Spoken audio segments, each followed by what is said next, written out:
আসমান থেকে সুদূর জলের ভেতরে দেখুন মানুষের রিজিক নিয়ে কত টেনশন, অথচ এই রিজিক কোথায় আছে কে জানে।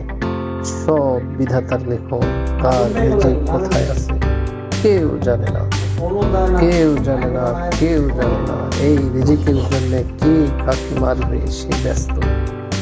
অথচ দেখুন কত নিষ্ঠুরতার সাথে, কত গভীর সমুদ্রের ভেতর থেকে নিজেই নিজের রিজিক সংগ্রহ করতেছে। এটাই বিধাতার লিখন।